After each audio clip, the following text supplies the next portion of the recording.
Tomasina tianao Jesosy. Tomasina tianao Jesosy. Fitoriana filazantsara lehibe ny alaka misy 9 volana Jona, ny zoma 7 volana Jona, isaky ny amin'ny 4 tolakandro. Ary ny asabotsy 10 volana Jona manomboka amin'ny 3 ora tolakandro. Eo alohan'ny Lamery Tomasina.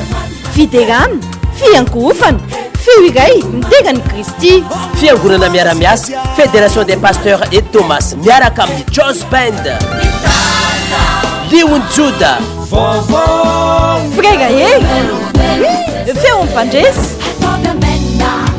Trondro mpanakanto maro isan-karazany. Iarahana amin'ny évangéliste Gracien de Souza. Sono et lumière miritsoka. Infoline 032 92 284 08 034 18 094 94 033 07 606 70. Tsy misy ny vidim-tsirana.